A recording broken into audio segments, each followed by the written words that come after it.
Hello, people. How you doing today? I am here with Danny. Danny, how you doing today? Good, Lee. How are you? Fine, thank you. Well, we had some technical difficulty, and when you do these shows, that's what happens.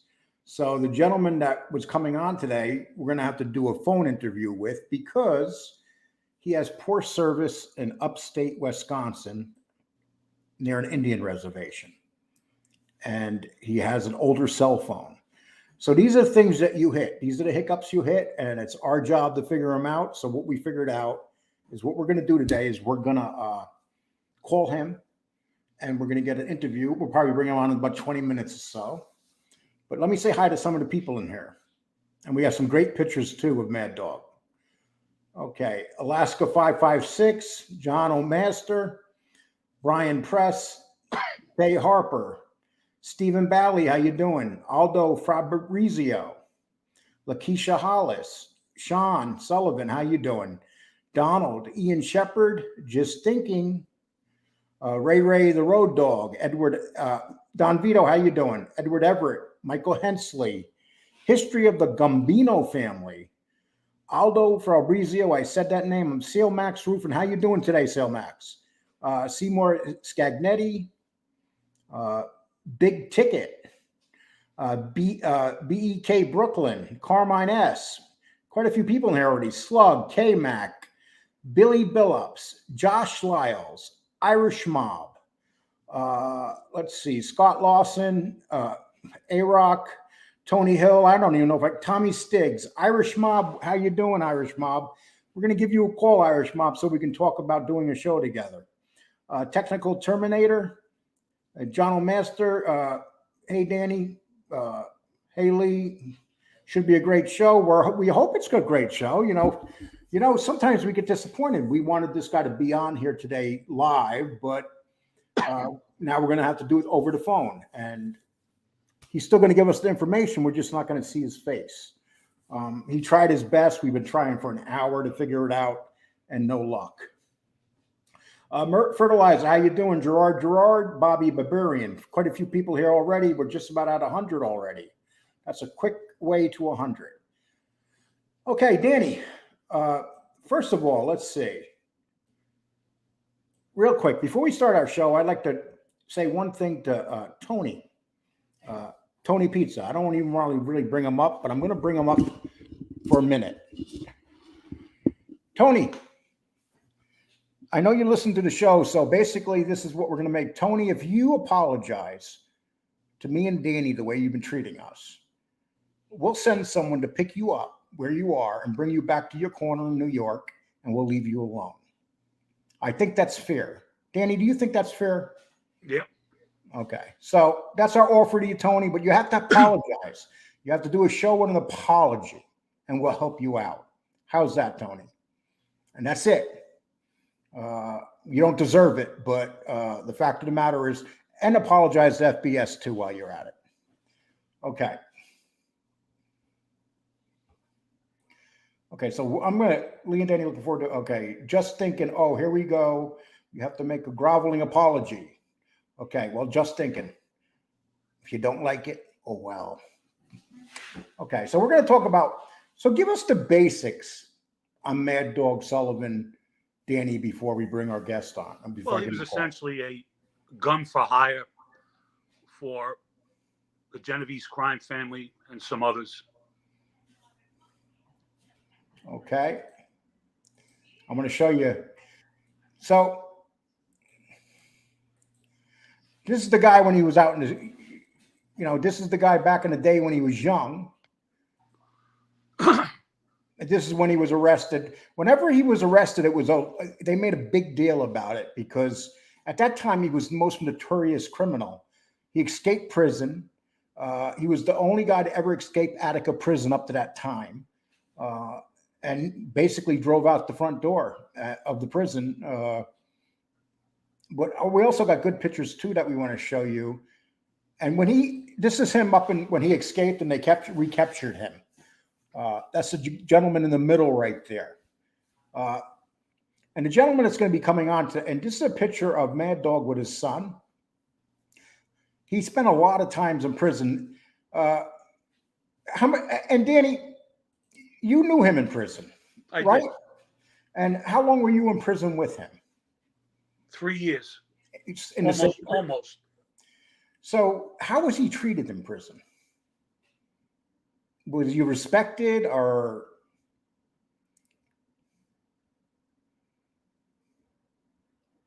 Danny? You got to be kidding me. Can you hear me now? He's going to come back in, people. I'm going to tell you something. Technology sucks ass. Okay. Sale Tech 17.99. Thank you very much. I appreciate it. That's very nice of you.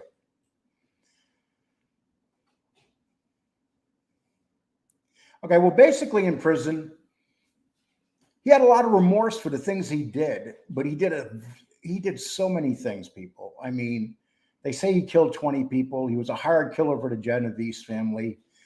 He killed 2 drug dealers who basically, it was during a deal. And they tried to get over on him. He was the wrong man to get over on. And also, he did a hit up in Rochester, which was a very famous hit. Let me bring Danny back on. Danny, can you hear me now? Yeah, I can hear you. Yeah, so, people, I want you guys to help me. This is why I need some money. Because I've been begging Danny to get a new mic. It's been like about a month now, I think it is. Right, Danny? How long have I been asking you to get a new mic? Oh, I don't know, weeks. Weeks. So if you donate, I'm going to be like Tony. I'm going to be like I Tony. don't want nothing from nobody. I'll go buy one. Danny has no money for a mic. So if you come on, we're going to do what Tony does. Okay? So I'm begging you. Yes. I can't pay my cell phone. Yes. I can't buy a pair of drawers. Let's see what Jimmy Clandra says. Jimmy says, ask Danny if he spent time with Tony the Greek. He also loved doing dope inside prison. Yeah, he's talking.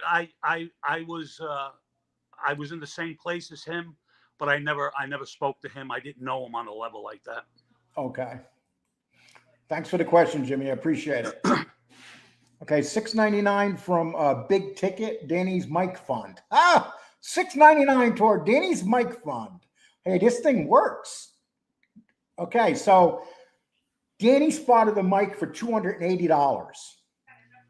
Okay, so he wants that mic, people. So we're going to do a $280 fund drive.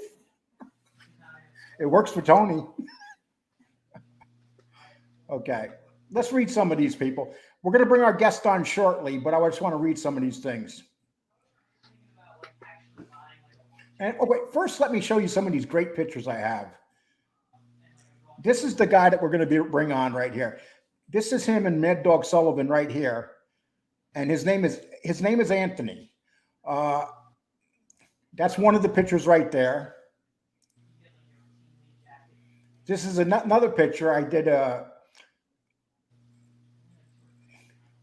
This is a picture of Anthony with his wife and Mad Dog. And as I told you, this is Mad Dog and his son. And these are prison pictures that Mad Dog would send to Anthony that he took in prison. And check out this picture. This picture, I think some of you have seen already. This right in the middle is Mad Dog Sullivan holding the football. And I guess, Danny, the guys, when Mad Dog was in prison, did guys like gravitate toward him for some reason? He was very well respected. He got along with everybody, ironically enough. Blacks, Hispanics. He was like a grandfather to a lot of guys up there.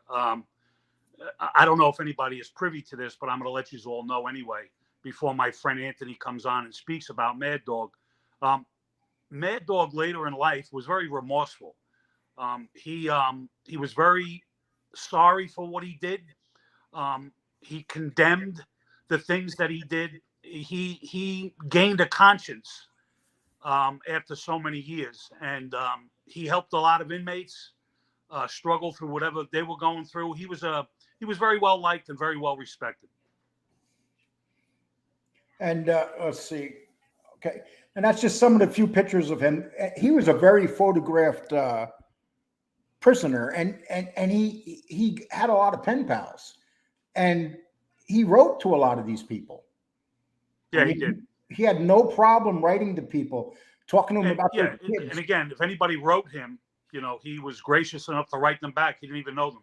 So he, later on, before he died of lung cancer, he became very popular within the prison system itself. Not because he was a mass, a killer, or somebody that was really respected by a lot of the mafia families, but just as a man in general, as he overcame, his bad things that he did.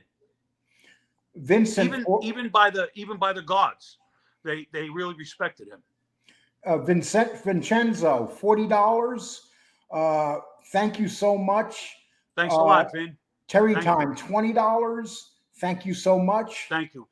Boston Sanderosa, Steve Sanderosa, $100. Wow. Thank you. I don't know what else to tell you except Danny's mic. That mic fund worked, Danny. We've raised over $200 for your mic. See, you people, that's the funny thing. People think Tony's nuts, but Tony, as nutty as he is, he knows that if he goes out, we were just kidding around, and you guys just gave us like almost $300 for a mic. You can't make this shit up. You can't make this up. I mean, and you know what's funny, people? I heard another content maker talk about how great their people were in their chat. And I'll tell you what, the people that come in this chat are wonderful. I put you guys up against anybody. A lot of you are with FPS also. And how good you are to us, how much you guys donate to the show. And, all you ask back from us is to give you entertaining stuff. That's what we try to do, and it is greatly appreciated. Do you ever see such generous people, Danny? No, I listen, I'm very appreciative. Even though I don't see any money, I'm very appreciative. and I'm really glad that, you guys do that. And I'm glad you like the content that we're putting out. It means a lot.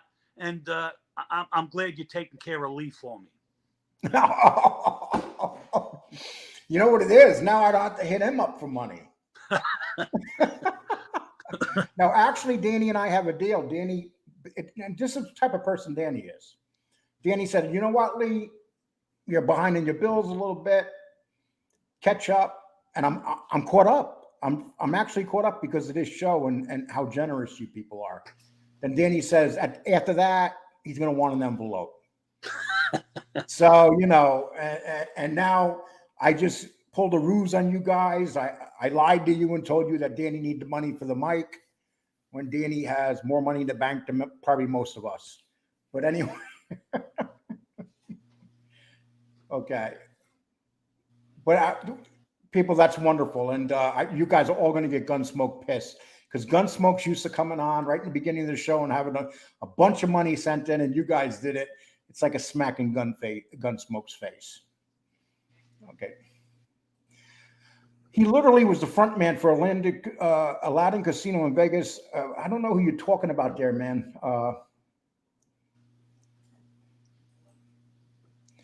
I'm usually watching the replays. The most shows happy to be able to make one of your lives. Thank you, Big Ticket. Thanks, Big Ticket. Danny can't see the microphone. Yeah, I'm a midget. In real life, I'm only about 4'1". Well, that's what I heard. I heard you were real short and tiny. Yeah. Danny, you better get some money this time, or Amazon better bring you a new mic. And that's what I told them, people. I said, Danny, see, now I'm frustrated, because I keep asking Danny, and he thinks his business is more important than picking up a damn mic. It is. So how busy were you today, Danny? Oh, I was busy. Yeah, I just made it here at 5:30 home. So. And were your workers giving you a hard time? No, I just had the new truck, the registration, DMV, and all kinds of shit. See what happens when you're the boss? Yeah. Aldo, hey, Aldo, I like when you say shit. What's like up, Aldo? How are you, buddy? Lee is a good man. Thank God Aldo doesn't know me well. But anyway, Lee, give Danny his cut or it's another baseball game. Warriors. I'm catching all the lives today. Good, Terry Time. Terry Time, we want you to do a live so we can catch your live. Okay? Okay, let's see if there's more here to read. Miss Can't Be Wrong, you're in the house. Thank you. I get nervous when Miss Can't Be Wrong and around. There's a Ray Whitaker here. Okay. Let's see. Okay, let's go back here. Danny, I want you to talk to the chat while I try to make a phone call. Can you do that? Go ahead. Okay, yep. I'm going to jump out for a minute. So let me just start by saying Anthony is a friend of mine. He used to come up and see Mad Dog in Sullivan Correctional Facility in upstate New York.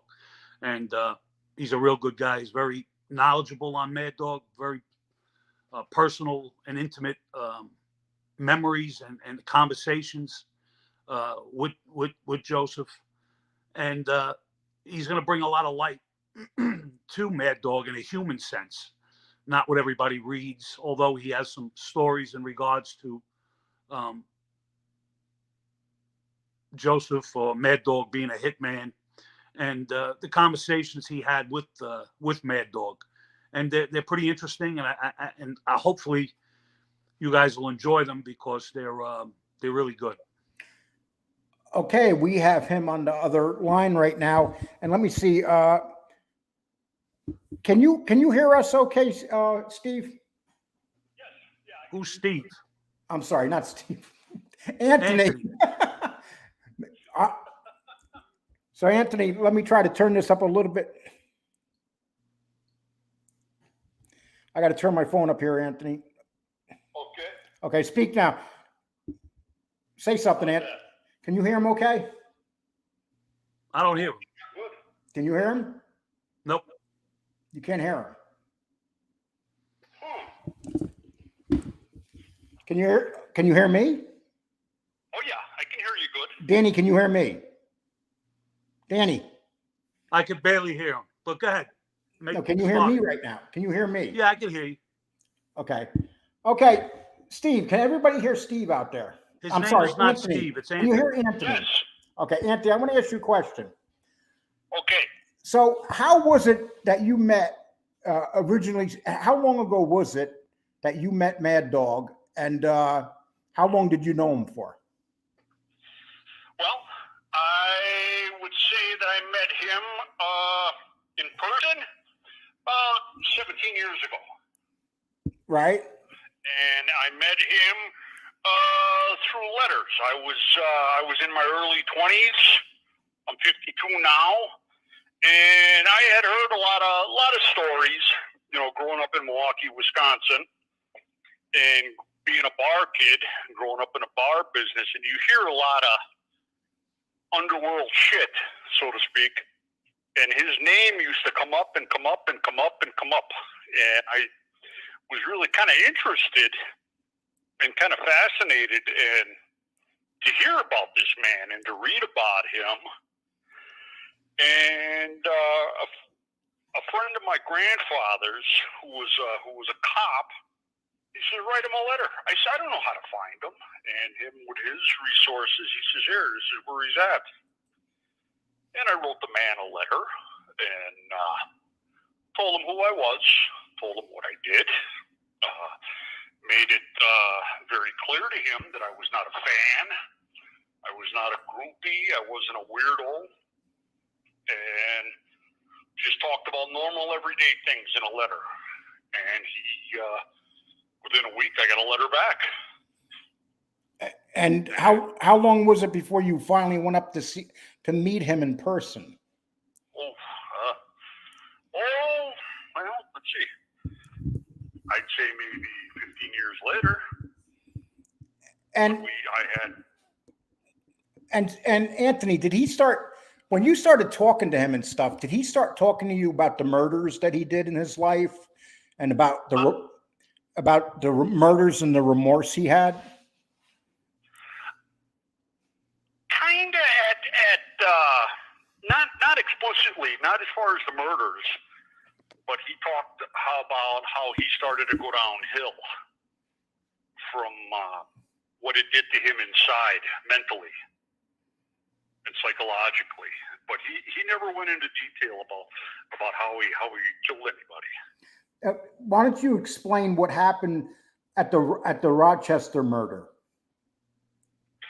Well, what had happened was, and he pretty much told me what led up to it, and he had met a guy.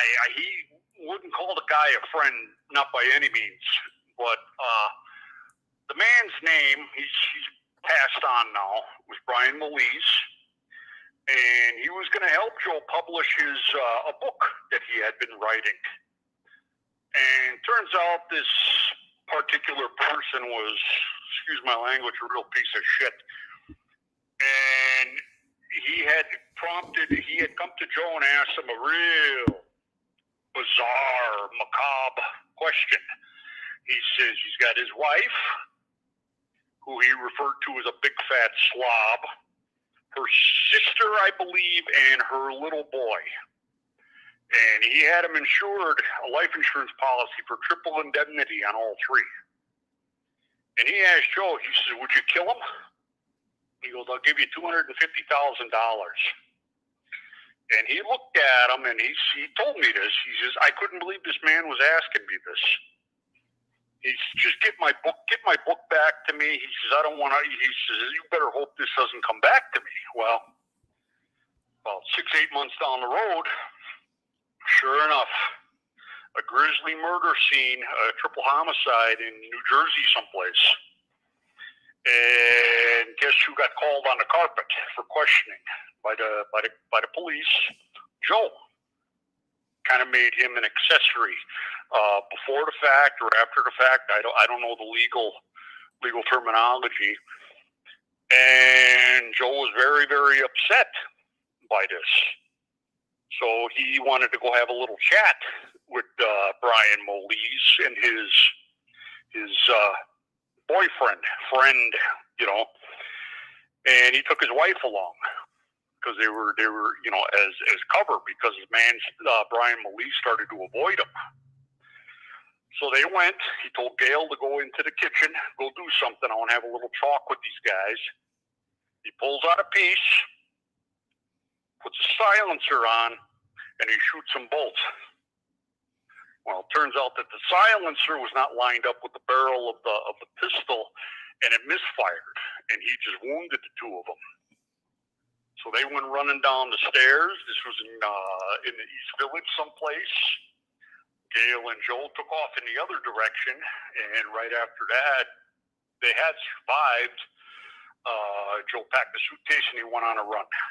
And that's when life really started to get ugly. He was looking to flee the country. He needed travel money.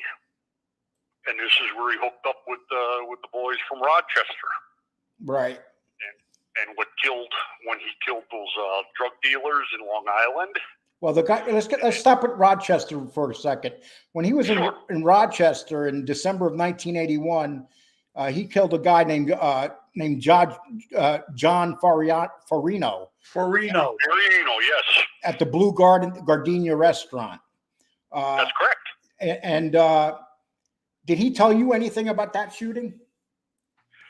He said it had something to do with the power play of the Rochester two warring factions of that particular organized crime groups.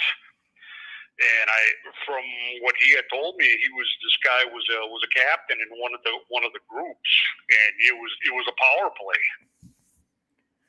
But he said it right out. He says when he did it, he says the man that was driving, he was very, very shaken up by it. He didn't know how to drive in snow. and he more or less he was driving too fast for conditions, and that's what really led ultimately to him getting caught. So the guy that was caught with it, so he got away from the murder scene, but the guy that was caught that was with him snitched on Mad Dog right away. That is correct. Yeah, yes. he gave up his name and said, and so right away, I mean, here he is, this guy who's a mobster, goes out on a hit, gets caught in the car. Instead of keeping his mouth shut, he had to snitch out Mad Dog Sullivan right away. 100%. So that's exactly what he said. Another mobster that wants to kill somebody, and then when the heat gets heavy, he gives up the shooter, right? That is correct. Yeah, that's pretty much in essence. Yeah, that's correct. Okay, and then he also did some hits for the Genovese families in New York. So this guy was basically all over the country. I mean, all over the East Coast, doing stuff. Yes, he was. And how many killings did they try to attach to him that were hits for the Genovese family? There was Tommy Devaney.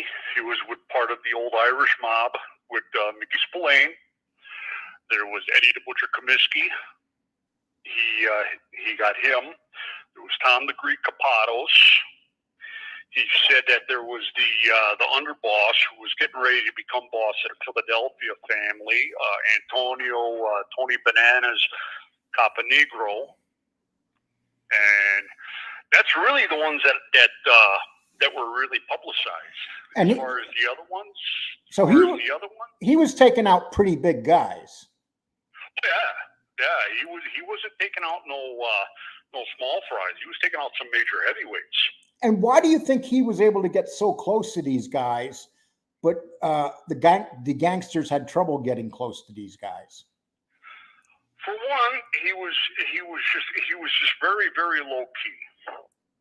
He was very smooth in his actions, his movements.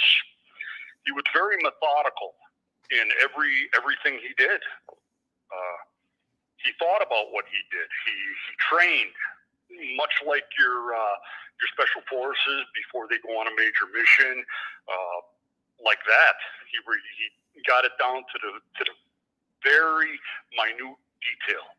And he was escape routes. And he was also good with his hands, also, wasn't he? He's a good boxer. Yes. So he was. Yeah.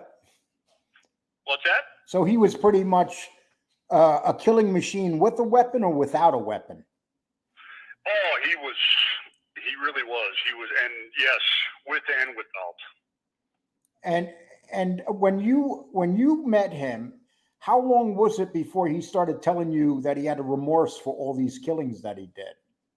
Immediately, I'd say within 6-8 months on the telephone. And how was he with your wife? Did she seem to like him, and did he like her? They adored each other. He, believe it or not, he says, my wife's name is Virginia, but he always called her V, and he adored her, and she adored him, and those two, would they pick on me and tease me and laugh because my wife. Joe used to say about my wife, she could have easily been a racketeer and a gangster because my wife is very intelligent. She was always managerial for big companies that she worked for. And she also knew how to cut corners, how to, save and pinch pennies in that. And I got to ask you another question. A lot of people that met him and became his friends, this is from what I understood, put money on his books. So he was actually taken care of by a lot of people because they all came to like him. Oh, they didn't like him. They didn't like him, Lee. They loved him. Did he ever tell you how he felt about the way people just were so kind to him after every bad thing that he did in life? I mean, he was in the front page of every newspaper for years. I mean, there was always a Mad Dog Sullivan story. He never really explained it, but he did say that the people that were very kind to him and took care of him in terms of, say, money on his commissary, send him books, magazines, newspapers and such. He says, they've given me more love than I could have possibly given out. He says, I'm blessed and lucky in that regard. And Danny spent some time with him and said that even the prison guards liked him. Yes, my wife and I, the first time we were there to see him, prison guard came in. He was a big guy, very nice man, and he walks in. He goes, "Hi, Sully," and Joe said right out, he goes, "How you doing, Newt?" And he goes, "Hey, Newt," he says, "these are my very, very dear friends from Wisconsin," and shook hands, and it was, they really did. Even the guards liked him because he was old school. He was a gentleman. And he played on a lot of sports too. I noticed while he was in prison. He loved football. Oh, did he? He was on a lot of the prison teams. Yes, he loved football. His favorite team was the Green Bay Packers.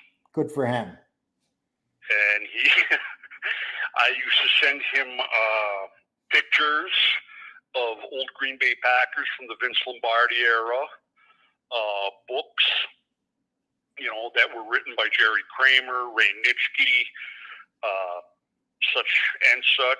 And he loved, my wife and I used to like to go for happy hour. And in some of these little establishments, they had like these little bar pools, $1, $2, and you could pick your teams for the Sunday. And I says, "Hey," would you like to do this? I said, "You can pick your teams. You win, we send you the money for your commissary."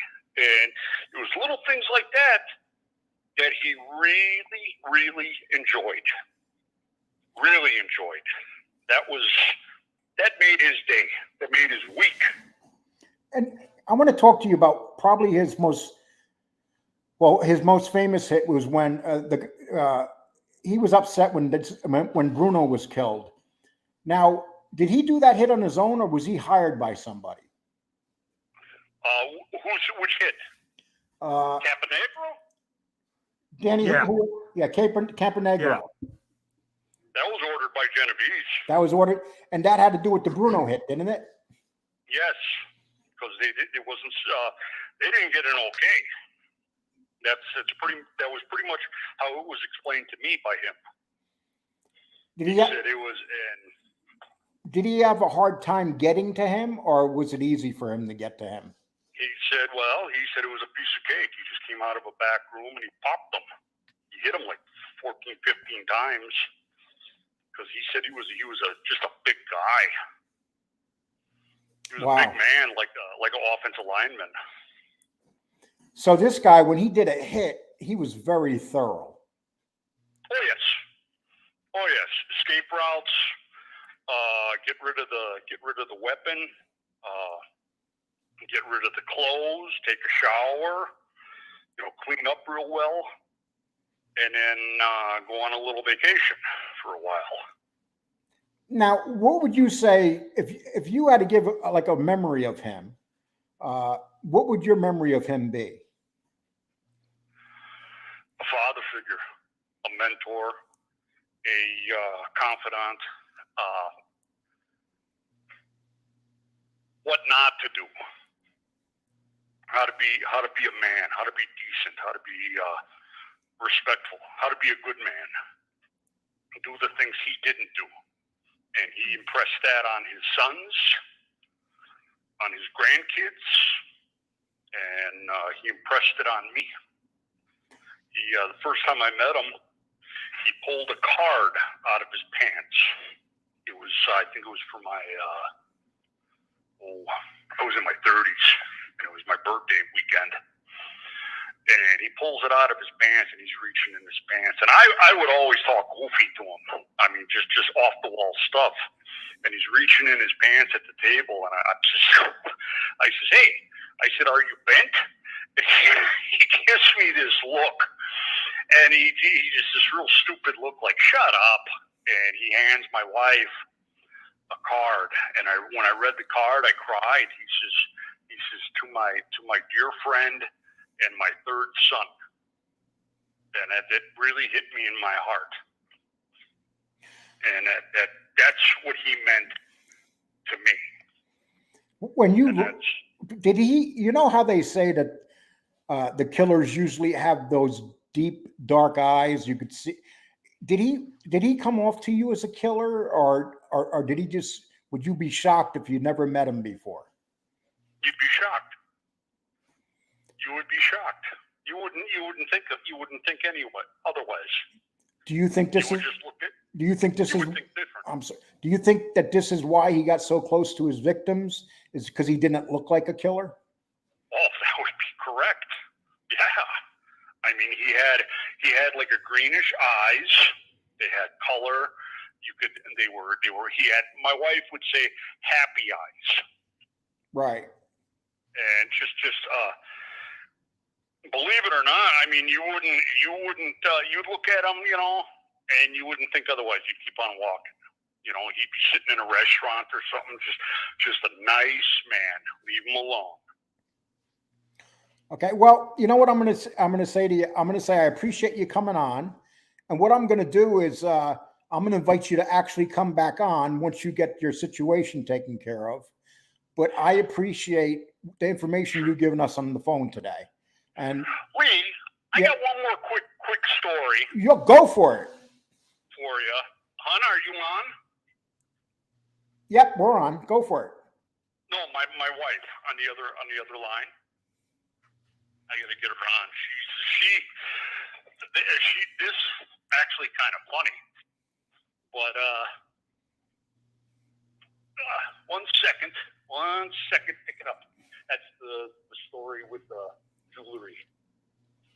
Well, tell it. I don't need it.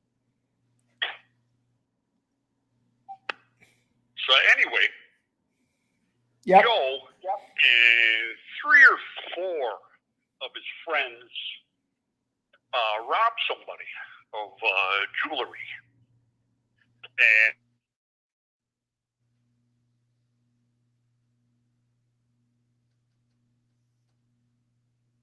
and there we go. We lost both of them. Yeah, he's a really good guy. He was really close with Mad Dog. He used to come up all the time to visit him, and he was a good guy. He's still a good guy. And believe it or not, he's a 4th-degree black belt. And that's true. But Anthony's a good kid. So a good kid. He's younger than me. But anyway, he's a good guy. So hopefully you're enjoying this. I wish he was able to show his face, but his internet is terrible. As you see, I don't know where they went, but obviously they're having some kind of difficulties. But Mad Dog was, he was a character. And he was very, he was just a nice guy. You would never know he was a killer, like Anthony had said. He was just a regular guy in the joint. Anyway, he didn't have that demeanor or that aura about him unless you knew him. So, somebody that just met him, you would never tell that he was a stone cold killer.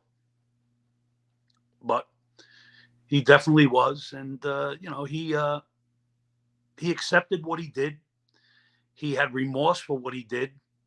And whoever he came in contact with, he tried to help any way he could. And, he used to have a rapport with all the guards there. They all liked him. They all talked to him and vice versa. And he was just, a regular guy, and it's, he died of lung cancer. And, it was a shame because, when he died, a lot of people, in the joint and even guards, they had a feeling of lostness, and because he was very well liked. And, you say to yourself, how the fuck can you like somebody like him? He was a stone cold killer. He wasn't a good guy, but, he was able to turn his situation around and become something positive. And, a lot of guys in the joint, and tough guys, they gravitated towards him because he had, this aura or this personality about him that, people wanted to get to know him. They wanted to gravitate towards him, and, I'm glad that his last years when he was locked up, he died with some sort of dignity, not just alone and, within himself. He reached out and he became, a good guy. And, I thank God that I had the pleasure of meeting him, and I wasn't as close to him as Anthony was or a lot of other guys were. But he used to say to me, Danny, and I used to look at him. I said, what's the matter? He says, I don't do it. I says, I'm not doing nothing. And he would get me in like a little headlock. And listen, it is what it is. And I was glad that I got to meet him. So. Okay, let's do some of this. I don't think this is the real Jason.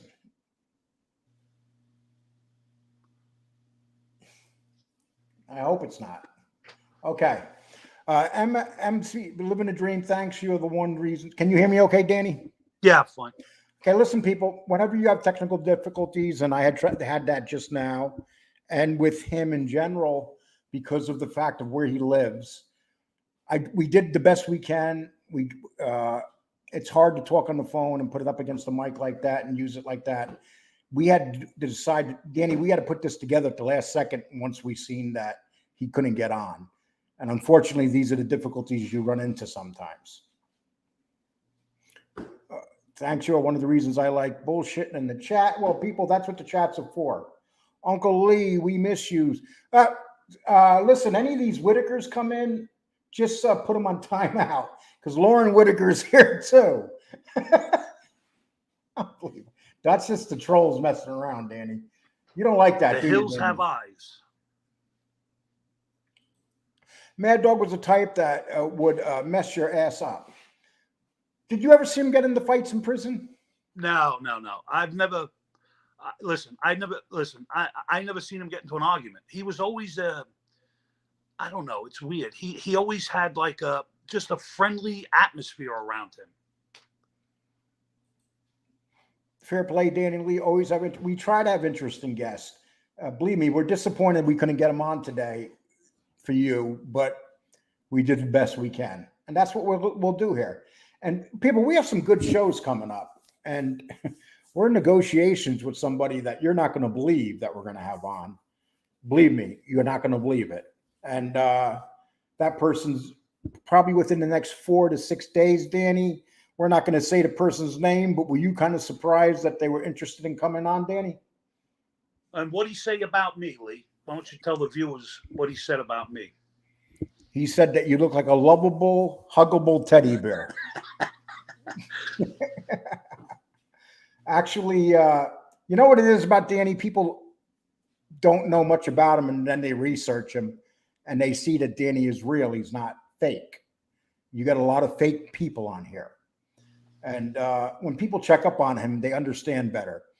And I'm going to tell you another thing. We did an interview the other day, Danny. What did you think of the interview that we just did?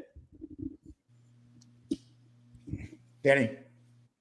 I enjoyed the interview. I don't give a fuck what none of these, has-beens, have-nots have to say. I made a decision, and I stick by my decision. I don't glorify rats. I don't accept them. Billy reached out, and he wanted to do an interview, and the interview had to include me. And I had a problem with it at first, but I'm going to tell everybody this, and I'm going to tell you this one time. I don't give a fuck what none of you say, because nobody can walk in my shoes. Everybody talks about on the other side, oh, Danny's a rat lover, Danny's this. That's okay. They can say what the fuck they want. Okay? We did it. I'm glad we did it. And if anybody, has a problem with it, that's their problem, not mine. And what was your I thought the interview went perfectly well. I think Bill was genuine. He said the things that he wanted to say, and he wanted people to know about his father. So I'm not ashamed of that interview. And if anybody has a problem with it, suck a cock. Okay, I'm going to put that on a t-shirt, people. Let me ask you a question. when you went into the interview with him, did you think Bill Catullo was going to be different? Were you surprised the way he spoke about what happened to his dad, the way he explained himself? I mean, how did you feel about the way he came off? I'm not surprised at all. I believe it was wholeheartedly the truth. And I know some things about Billy, and I think he was completely authentic. He wasn't trying to be something he's not. He was never anybody that he wasn't. He wasn't a made man. He never, he was an associate. And, his father was bigger than life. And I think that, you have a guy that came on our program and he didn't hold back. And he said the things he said about his dad. Now, you want to call him a rat, an informer, this, that, and the third, you go right ahead. He accepts that. And, you can call me what the fuck you want to call me. And people, think about this. You're sitting somewhere, you're waiting for your father to come back in. You know that he's been murdered. And everybody you're in the room knows he's been murdered. All the people that he thought was his friends and were going to get revenge basically kept their mouth shut. But this is how the mob works. Wouldn't that usually be the case, Danny? When someone gets hit? Well, of course. And I'm going to tell you this. I'm not better than anybody else, but I'm going to tell you this. And you might think I'm lying. You might say, yeah, bullshit.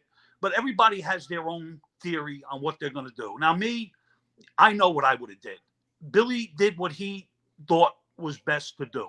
So, again, I'm not going to say Billy's right, Billy's wrong, but he did what he thought was right. Some people agree, some people don't agree. It is what it is. So we had him on because he was genuine. He expressed that he wanted to talk about his situation, and he had a forum to do so. Well, I'm going to put the invite out. And people, this invite's for people to come on. I want your opinion when you come on about the Billy Catullo interview. And the main reason I'm asking you that is because we got such a wonderful feedback on it. It was like probably 90 out of 100 were positive. Would you say that? Yeah. And the video right now has almost 400 likes. Listen, we're not going to do numbers as some of the shows do, but we had 30-minute watch time. 30 minutes in YouTube is considered absolutely huge watch time. That means that people literally stayed on and watched it for 30 minutes or more. And when you do that, did that number surprise you when I told you how high the watch time was on that interview? It did, because, and again, I'm not as versed in this YouTube, statistics and stuff like that. But, I didn't think it would hold a 30-minute view time. I thought 20 minutes, because of who he is, as far as everybody calling him a rat. I said, they're probably just going to look and keep moving.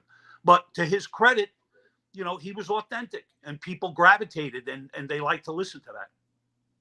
And that's what really surprised me, is the fact that so many people listened for so long. I do not even. Okay.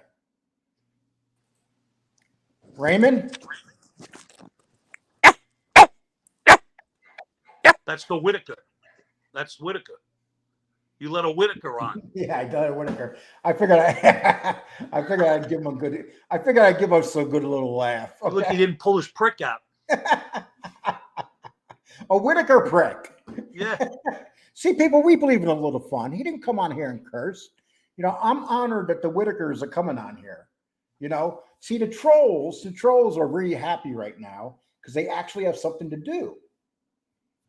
They actually can come visit. This is a safe zone for the Whitakers. Okay, Billy was a stand-up guy to me. He realized the biggest revenge was to send his father's killers to jail, not death. To jail, not death. Me, I would have chose death, but I respect him for avenging his father. What do you think about that? That sounds like what you would have done. Well, listen, that's me. I don't know any other way to explain it or to verbalize it. You might say, "Oh yeah, you're full of shit. You're this." That's fine. Okay, You and can we're say going to what give you want. Frankie. We're going to give Frankie Trio. I called him a rat and bashed him 2 months ago. That's basically you. And then, so now we should love him. That's what Frankie. Hey, listen, Frank, or whatever your name is. You want to come on and justify your words? You can do that. I never said you got to love him. He don't even want you to love him. You know what I'm saying? You can call him a rat. I call him a rat. He knows he's a rat. So do what you want to do. Yes, and basically you can come on if you want to defend yourself, but you won't. But he won't come on the because guys with the big mouths. he's another ball sack sucker. That's what he is. He sucks nuts. Fucking big mouth. You see, that's the thing. The people with the biggest mouth that make the most insults those are the ones people that you'll never see. You'll never see their face, and they talk What's shit. up, Sean? Because Hi, how are you? Because usually they weigh 900 pounds or they're midgets.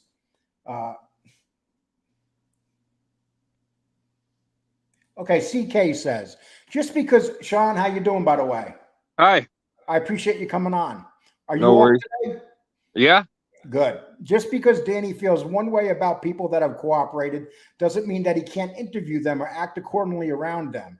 It's called being and acting like an adult. Hey, I couldn't have said that better. He's right. But you see, everybody, even the other side, like the other people that think they're right all the time, they seem to have. You mean the ones that have like 90 people in their on their live? They seem Those to have people? my name in their mouth constantly. So I hope they choke on it. You know what I'm saying? Because they're all fags. Sean, I'm going to get an outside opinion. What did you think of the interview with Bill Catullo? I liked it. And what was the main reason you liked it? Well, it kind of gelled the way you guys interviewed him, and you guys have a right to interview anybody you want to interview. It's a free country.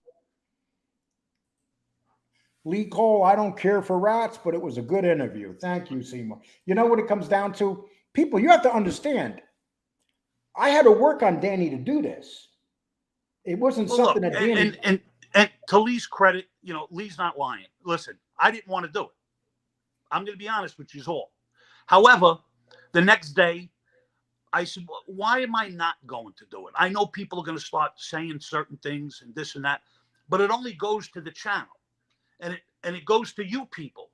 And I don't mean use people in the sense of nobody. I'm talking about you guys, that you would enjoy the interview or what he had to say and how we can converse with him and get him to, feel comfortable and say what he really means and feels. So if you guys have a certain opinion, you're entitled to it. It's fine with me. And what do you think about what Danny just said, Sean? I agree. And Danny's a part of the show, so he has to interview too. So I anybody's opinion's their opinion, but I thought it was a great interview. And Danny, you don't need to be ashamed about anything. You did an interview. And I appreciate that, Sean. You did an interview. You know. And let me tell you guys how this was originally planned out. I was going to interview Billy Catullo, and then Danny was going to come on and kind of ambush him and ask him really tough questions. And then the following day, Danny said, okay, let's just do the interview. I mean, everything has a process here, people. But you know how many people have come forward now and asked us for interviews because we did Billy Catullo? Now, what kind of a person would I be to invite for him to come on here and then just start fucking slamming him? Then it's a mockery. Then it's not even, it's not even viewable. You know what I'm saying? So, kudos to him for reaching out, and I thought the interview went very well. Yeah, you ambushing him, I don't think that would have went too good from the show's perspective. Exactly. Of course. We did that already. Tommy Stiggs, you can grab the link. It's in there right now. Brian Press says, guys, I see there's a lot of people that think they really have the right to judge yous for interviewing someone for being an informant. Lee and Danny don't owe any excuses to any. And you know what? I'm going to be honest with you. Those people that are making excuses and we interviews, you know what it is? Those are the very people that have rats around them in their life. I'm not going to mention no names, but Danny knows who I'm talking about. These people have rats in their life. They have people in their life that are rats and they won't even admit they're rats. You know, that's the thing. So they can do whatever they want. And you know what? We are going to interview people that people may not want, but in the end, when you see the way we interview them, like we did with Billy Catullo, I think you'll be very happy. Billy's very happy. Billy sends me texts now all the time. Has he been sending you texts, Danny? Yeah. So yeah, a matter of fact, Danny's gonna. Him and Danny are moving in as roommates. Billy Catullo. Here's what I'm worried about. I think Danny's going to go with Billy Catullo and leave me, and they're going to start their own show. I know how this works. What do you think, Tommy? Is Danny going to run off with Billy Catullo? No, Danny's a loyal guy. I know that. So you're good. You guys are good. As long as you keep it going the way you're going, you and Danny make a great team. It's a really, really good show. I'm really enjoying it. Thanks, Tommy. How you feeling, pal? Well, I feel great. Wow, crazy. 1 week ago, I couldn't walk. Today I'm perfect. Yeah. Did you have COVID? Thank God. Yes, I had COVID. Yes, Lee. You know, it's funny. Danny will tell you, yesterday I was very sick. I just had a bad day, and I got very bad allergies. I'm a little wimpy bitch. And I have very bad allergies, and it feels like I got a cold. I'm getting the shit kicked out of me. I can't describe it. So we were supposed to do the show yesterday, and that's why we pushed it up a day. Tommy, Yeah. Tommy, did you see Sean? Are you talking to yourself again?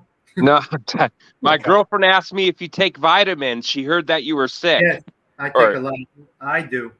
Yeah, I got to. I'm getting old. Yes. Mrs. John Sullivan. I'm getting old, and I think I got to start thinking about that. So. Oh, Mark. Absolutely. We're not old, but now you guys are youngins. You kidding me? Yeah. I'm 37, and she's young too. When I was 37, I was committing some of my best crimes. 37. 53 here. 53. For a criminal, 37 is prime. That's your prime as a criminal. Because you're too young. You're too young not to realize what's going to happen when you get older, and you're too old not to do it. But Tommy Stiggs, did you watch the interview with Bill Catullo? Yeah, it was incredible. Really loved it. What was your opinion of Bill Catullo before? Did the interview change your mind at all about Bill Catullo? I don't know if I actually had a negative. Just I feel the same way Danny does feel about people that cooperated. So, in that way. But I'm going into these now with an open mind. Hear what these people have to say. And when they act humble and act like gentlemen and don't put such a don't feel so guilty that they almost get violent, you can enjoy it and listen to it and appreciate it. I'll never condone what he did, but the interview was incredible. He carried himself beautifully. He doesn't make any excuses for what he did. So I think it was great. You guys did great. He did great. And Tommy, what do you think about a guy sitting there waiting for his father to come back, and he knows in his heart his father's dead? Yeah, unfortunately, this is a part of the life that we don't want, that people don't want to admit. That is a brutal reality. Like he was saying, the guys in the club were nonchalant, and that unfortunately is the way it is. Boston J, you're not blocked. Why would we block you, Boston J? And me and you, we've hated each other for 8 months. Now we're starting to get used to one another. Nah, I don't know. You're not blocked. Nobody's going to block Boston J. Okay. What happened to his father is unfortunately a matter of course for the life. It's a brutal, brutal way of living. People only see the glitz and glamour of it. The nuts and bolts are a whole other story. So, And you know what I found? And Danny, what do you think about the guy that murdered him? Literally had a killing room in his house. Well, what can you say? You know what I mean? That's what they did. And it is what it is, man. Unfortunately, that's the life they chose. Exactly. And how else are you supposed to go out? You're either gonna rot in jail or you're gonna die. On the outside, get killed. What was the reason that he ended up getting clipped? I don't know. What, they suspect him of anything or money? What? No, it was inside the Colombo family. They made him under the underboss, and they felt threatened by him. Alley Boy got pinched for a gun charge. He was going away. So who was out there to protect the Persico, quote unquote, dynasty? So they felt that he was a threat, and they eliminated. So See, that during the interview, I kind of felt like Bill Catullo didn't want to come out and say that Alley Boy was involved. But the reality is there's pretty much no doubt that the man was involved. Would you say that, Donnie? I'm sorry, Danny? Listen, that's what's in the newspapers and all the blogs and whatnot. But, again, I wasn't there. I have no idea, but that's the consensus. Okay. And Tommy, what did you want to say? How can he, that's why you're not supposed to bring your kids into this life. And that is the main reason what happened with him. Unfortunately, for some, it's a matter of course. I'll say that again, but that is one of the main reasons why our children are not supposed to be brought into this life. Because the heart is going to get in the way of the ruthlessness of the business, which is brutal. Sure. And do you think that there was resentment because Junior was basically getting pretty high profile stuff going on and he wasn't even a made man? Yeah, because you guys, some associates are held in higher regard than some made guys. That's a fact. They just their time didn't come up to get made, but that's the legs of the organization is the associates. I'm telling you 100%. The legs of the organization are the associates. So sometimes associates are viewed at and respected more than some made guys. Right, Danny? You think so? Absolutely. I couldn't say it better myself. You're 100% right. So there's a jealousy, Lee, of those around him, and it does not end well, man. It does not end well for anybody. It really doesn't. And Donald Master, brutal reality is also Albert DeMeo, Roy DeMeo's son, having to be one to identify his father's frozen body in the trunk of a Cadillac. Albert DeMeo was 17 years old. And that's a very good point. Albert DeMeo was never the same after that, and he eventually killed himself. Nicky Scarfo's son hung himself. Yeah. Nicky Scarfo's son hung himself. Yep. One of his sons is doing 30 years, and the other one hung himself. Mark, I remember clearly. His son Mark hung himself. Nicky Scarfo's son. Yep. You see the scene. You'll see the scene in The Sopranos where the guy that wants to change his life hangs himself because Tony won't let him. Or the heads of the family wouldn't let them. So yeah, I have a feeling that a lot more of this happens than people realize with the kids when they have to, like poor Albert DeMeo had to go through life knowing that his father was probably one of the worst killers in the history of the mob. And not only that, he was a serial killer. He killed a lot of innocent people that had nothing to do with the mob. So Albert DeMeo was just a plain cold-blooded killer. He's like a victim himself. Yeah. And it's very sad. I could tell you a story on him. I looked for him to try to get an interview, and people were telling me that he was alive.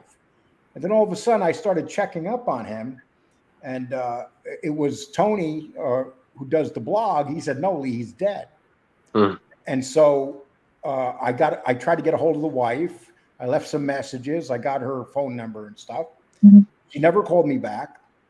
But the fact of the matter was, a lot of people didn't realize he was dead. We all have somebody here that has a show that said that I didn't know what I was talking about when I said he was dead.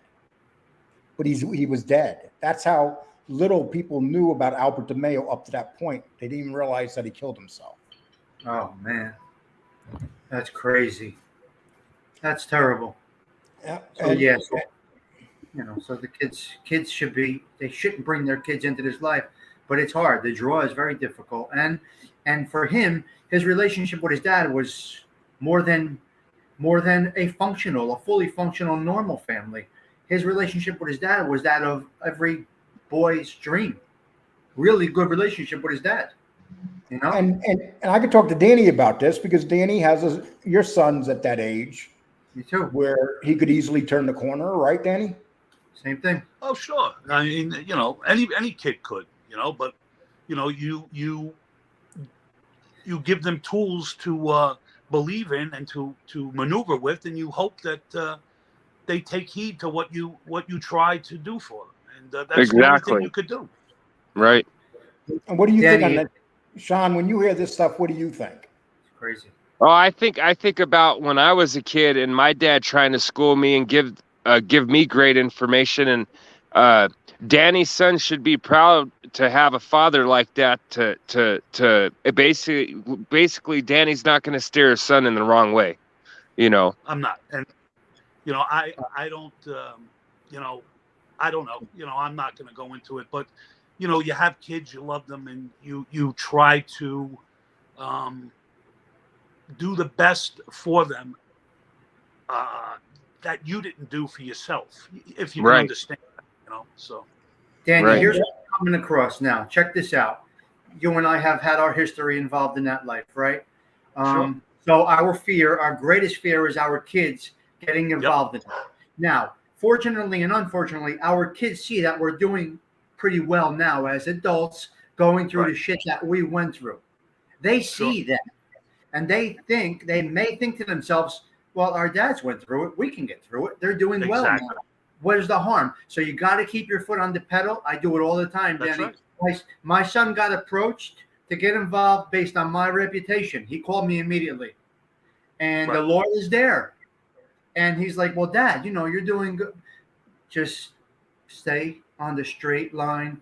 We got to keep on that pedal, Danny. We don't do anything to jeopardize what you have done. You worked very hard to be positive. That's right. Me too. That's right. And my two sons are totally opposite of me, and I thank God about that every day. They're nothing like me. I'm a different person now than I used to be, but they're really good guys. I mean, good. So you did your job. I don't know what else to say. I mean, that's right. I got 3 kids that are wonderful kids. I'm fighting with one son now, but that's normal. But in general, I don't care if he's fighting with me. He's a good kid. Yes. He treats his girlfriends good or his women good. He doesn't cheat on them. He's just nothing like his father. Don Vito, didn't the Chicago mob have a rule that no mobster kids were to be bought into the life? Do you guys know anything about that? I don't know. I've heard of that, but I'm not privy to. Well, there was one guy, Mooch. His father was a Genovese guy, and he became a Chicago mobster. So his last name was Aboli. So anyway, but I guess there's a exception to all the rules. Lee, I'm going to take off. Thank you, guys. All right, Sean. No problem. Take care, pal. Thank you. God bless everybody. Thanks for having me on. on. You're welcome anytime. You're welcome. God bless. Thank you. Bob. All right, buddy. It's funny, people. Sean has been with this show from the very beginning. I know. I remember Sean came on the second show I ever did. He is one of your first. Yes, and it's like those are the people that you want, to be part of your show. I mean, Tommy Stiggs didn't like me for 6 months. No, I never said I didn't like you. I challenged you at times. Let me finish, Tommy, because I made fun of the way he drank coffee in the morning on video. Okay? You're nuts. I've been here from the beginning. I'm with you. I'm enjoying the content. I'll tell you when, I speak truthfully, Well, and that's one of the things, though, that, when we come on here, we never know what kind of show we're going to do. And now we're talking about kids that are a part of the mob. Yeah. How many times do you hear about kids that have actually been killed with their father?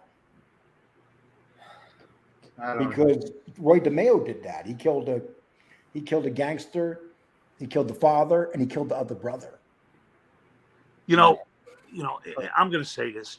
When guys are in that life, whoever they are, whether they're captains, whether they're soldiers, whether they're associates, if you think that you're going to walk down the street and nothing's going to happen to you, you got another thing coming, because that whole life is geared to who can do who and who can get over on who.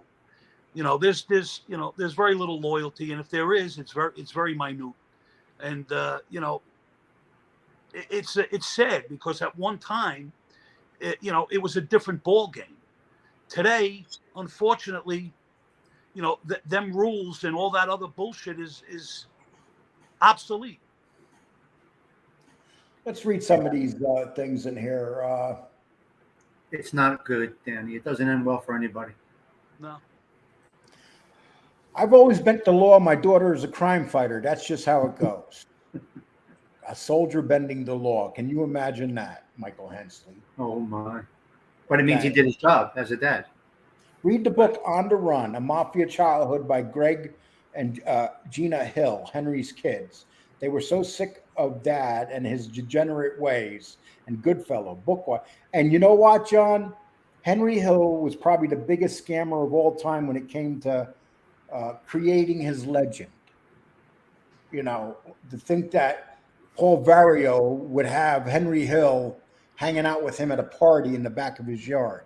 Paul Vario wanted nothing to do with Henry Hill. He was a scammer up until his last breath, right? Right up to his last breath. A scammer in the life, and a scammer with making money on a book and everything else, just right to the end. What's the odds if Henry Hill lived to see this YouTube thing that he wouldn't be on here with all the other guys? He couldn't keep a sentence straight at that. So he was just a skell. He was a complete piece of shit. He really. Yeah. I hear stories. Jason says Panisi just dropped a video on Wild Bill. It was nothing. Absolutely zero, Lee. You seen it? Yeah, it's nothing. How bad was it? Panisi stuff delivery, so he doesn't have the delivery. You understand? That's number one. You need the delivery. You need the skills. You need the personality. That's number one. It was about 10 minutes, and it was nothing even close to what Maybe Panisi should have had the ghost in his house do it. Okay. Danny, what do you think of Panisi? I know, you met. Do you think that if you met Panisi, he would come off with you the same way that Catullo came off? No. Fuck Panisi. He's not but a woman beater. He's a legitimate jerk job. He's a punk and a fucking jerk off. And he likes to keep talking about my friend, anyway, he's a fucking cocksucker is what he is. He should suck a big cock in a window in Macy's. In Macy's? If the window's a Macy on Christmas? Right in the window. Fucking blowjob Panisi. Panisi's a blowjob. That's another T-shirt. Panisi's a blowjob. He went bad. He went bad because of woman stuff. He beat me. Well, I'm making a general. No, I heard that he went bad over someone fucking with his girl or something. Yeah, he beats up women. He likes hitting women. And he denies it, even though there's arrest reports. It's a fact. He can deny what he wants. Yeah, there's arrest reports. Just like he's a woman sucks cock in Macy's window.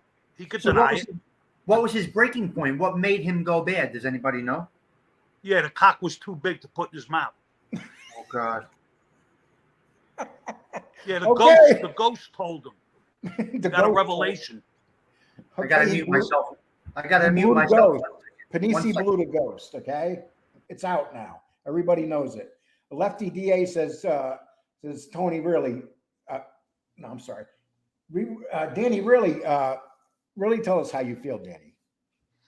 Yeah, I don't really want to tell you. I've never been a soldier. Laugh out loud. I'm sorry. I seen that picture. It must be your son, Michael. Sorry, guys. I had to take a call. You're good. The life was like movies it would be before 1970s. It's always been brutal, people. I mean, the life's always been brutal. No decade is any different from the next. It's just that now it's not the same no more because of cameras, and all that other fun stuff. You just can't do the things you did in the RICO law. You have to be nuts to even jaywalk today. I had Forget it. payphones everywhere. I used payphones, beepers, beep, beep, bop. Nobody was around. I had 3, Yeah. 4, 5 payphones that I actually answered at certain times of the day, right? You can't do that now. It's impossible. You can't, They can see you taking a shit in your own house. you can't do anything. You talk about a washing machine on the conversation, you go on your phone, washing machine ads. Forget about it. You can't. Yeah. I wouldn't even. Nope. What's it worth? I'm guessing this might be Jeff Nadeau. Uncle Lee, our life is brutal without you. People do say that the life is dead. There is no such, like, there's nothing left of it anymore. That really isn't true. I will say. No, I don't say there's nothing left to it. No, I not think- you, not you. People do. People do. This business will be around forever. I do think they're being wise. Nobody's getting clipped, which is very smart. Very, very smart. So the pinches can be less depending on if you get a RICO charge in there. That's where the problem is. Sure. So, if you got bookmakers going to be around forever, right? How do you people gamble? Absolutely. That's the way it is. Gambling's always going to be around. Always I'd rather be gamble around. with a book. I'd rather gamble with a bookie than gamble online. Yes. Because Well, online, the government watches everything you do. Yeah. Ridge says, Danny, don't forget Panisi Blue Guys in Nordstrom's window as well. Okay. People think So it's that- dead because people aren't making the headlines, which is a good thing. The people aren't really getting pinched. So Right. a lot of people base the current state of it based on what's going on in the newspapers. And if there's nothing going on in the Exactly. newspapers, it's a good thing. It's really happening, right? Right. Eddie Machete, I still have a beeper. Do they even make beepers anymore? I don't know. Stiggs, I do don't you know. still have a beeper? No. Wow, I used to have it. Then I had the car phone, the one that was mounted in the car. Yeah. It was that big. It was like this big. See, people don't realize that. I remember. Do you remember when if one of your friends had a car and they had an 8-track? The 8-tracks. Remember the 8-tracks? But when you Sure. sat in the front seat, the 8-track would hit your knee, and you got a big bruise Yeah, on it was your right knee. underneath the Yeah, radio or whatever. And then or they started coming out. What was it before the VCR? The Betamax. Yeah, Beta. The big Beta Square. Yeah. Oh Beta. my gosh! square. those Yeah, I things. watched Rocky on it. I remember watching Rocky on it. It was this big. It was I remember carrying a couple of those out of some apartments. wow, how things have changed. So with that technology change, so did their technology change. Without a doubt, you can.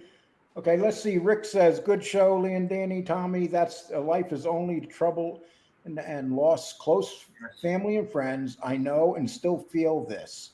Best to you all." Yep. Thanks a lot, Rick. And you know what, people? There's so many good people that are lost, that are innocent. I mean, how many lives? Okay, say when a father gets killed, how did the families react when their dad doesn't come home? They may not even know how vicious their dad is. They see a different side of their dad, let's say.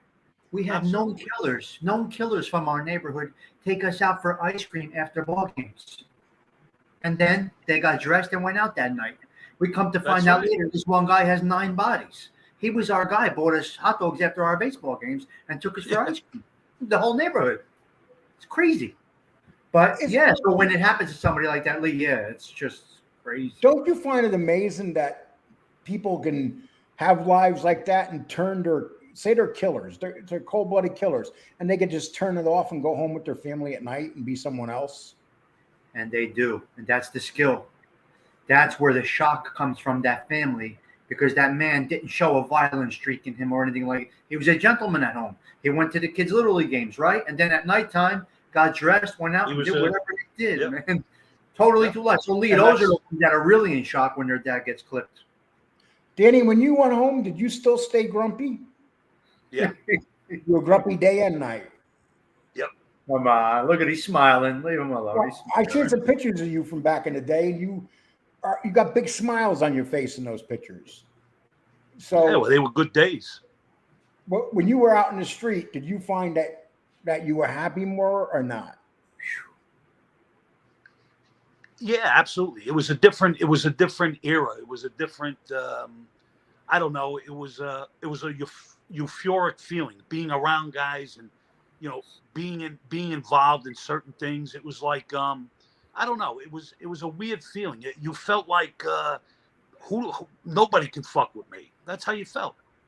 You just feel invincible, like you have I don't know Absolutely. what I can't explain it, but it is Right. something. It is some feeling to be a part of something like that. Exactly. Jeremy, get Scott Bernstein on your show if you can. He's the best in it. We got 2 videos with him. All you got to do is go back and look, Jeremy. We've already had him. Okay, so I don't know what to tell you. Go check out those videos. People adapt.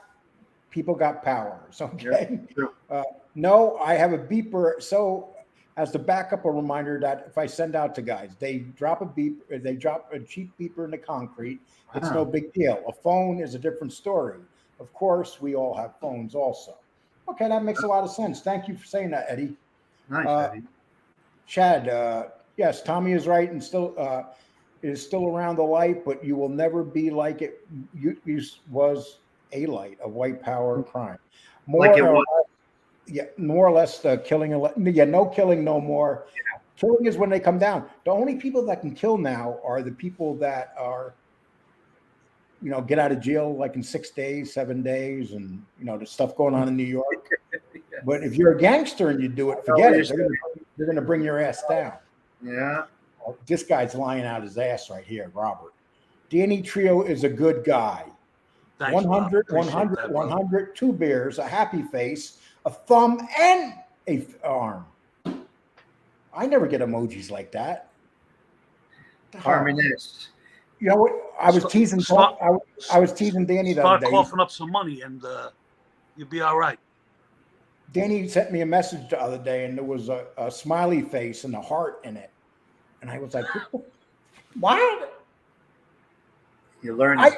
I have never sent anybody a smiley face, but for some reason, Danny's addicted to emojis. Well, we already made up the emoji with your face and your glasses and everything. So now we're going to start sending them out. Did you really? I'll send this to a lady friend. That's it. Well, people are going to think it's you. Yeah. Okay. We got bald heads, we got glasses, we got goatees. That's great. Okay. Bleep. Danny, you have a knack at this, sir. Not just saying it because Yes. I'm intimidated. Danny, That's why the show is Thanks good. a lot, Del. I appreciate that, man. You guys have a anyway, good. we don't want him up. Hopefully, he hits Canada. We must be talking about Tony. Hey, guys, we've been playing games with him. It's kind of fun. The Uncle Danny thing and checking. Tony is paranoid. He really he thinks people's following him all over the country, Danny. We're going to New Hampshire next. Yeah, New I mean, Hampshire. you'd be the easiest guy to find. So, He's in Portsmouth, which is a beautiful. now he'll get on. Now he'll get on his live and he'll talk to his friends. And I'm not scared. I'm not scared of nobody. I got a killer with me. I got a killer. Yeah, he's got a You hear what killer he said? odor on top of his body. That's what he's got. He said the other day that he was ready for Danny and that if Listen, people, he's a clown. He's if a people, he's but a did you hear what he comic book said? character. He said That's if what he somebody is, a came into comic his book motel character. room the other day, where he was giving, he was blowing a guy in the room there. he said that there would have been 10 guns. So Tony's basically admitting that he was in a hotel room with 10 men. Yeah. There, how old are you, Dan? They're asking. 6-0. Nice. God bless you. How old are you? 53. So but you're the young guy here. Yes. But you look at you. You got your muscle tee on, your little, around the your house. little muscles going on, and drinking coffee in the morning, flirting with the girls on your channel. So on my morning show today, Lee, I gave you a big compliment. I said that you will most likely go to the next level out of the level you're in right now with the subs and all of that. You're going to jump soon. I think so, in my opinion, to that next level in this tier. You know what I mean? I can't do it without Danny. I'm totally honest. I'm saying Yeah. the way you Yeah. have it now, you're going out of this level soon. Yeah. And I was saying it in my chat. You're sleeping when I'm having my coffee with my crew in the morning. But No, I'm just falling this. I'm just We were- falling to sleep. yeah, I'm just, we were talking you're about having it. your coffee. We were What talking do you about think, the I'm gonna get up genre for a that little bit, crap? right? We were talking about the genre a little bit, and I did say Glee. that you will go to the next level. I think, in my opinion. Go ahead and speak with Tommy. I got to go eat. I'm starving. Yeah, I No got it. problem. You take care, my man. I'll All talk to right, you when I'll this see is you guys over. later. Bye. Thanks a lot. All right, Dan. Okay, Danny's out of here. So Danny's been replaced by Stiggs, and that's that. That's that. You're So crazy. people, if you want Danny, put a 1 in the chat. If you want Oh my Stiggs, put a God! 2 No, in the don't chat. do that. I'm just a follower, a regular guy. I jump in, you know. Come on, you could be a little guest today. Let me tell you something, Danny. Usually I talk to Danny like 5-6 times a day. Uh-huh. This morning I called him this morning, and he had like 100 things going on. He could not talk to me all day. Okay. So he runs a business. He has 5 trucks. Yeah, he's You got a know, lot going on. and he has a hard time finding good workers. Yeah, it's tough. So he's on the hustle. A bunch of lefties in Portsmouth. Let me tell you something, Tony. They are, but let me tell you something. They're not lefties though. If you start impeding on their life, because if you ever notice, the lefties are the ones with the big homes. Yeah. Did you see the way they were looking at him yesterday when he was sitting on that bench? He was literally on the bench for like about 4 or 5 hours, just sitting there, and people kept looking at him when they were coming by. I don't even know if he came on today, but that's not going to last. And those little towns don't take that shit. No. They'll take you to the edge of town and tell you to hit the road. Yeah, definitely. They push you out, right? Yeah, John O'Master, the Prince of Portsmouth. Pizza was crushing balls with his boyfriends in the motel. Ouch. Okay.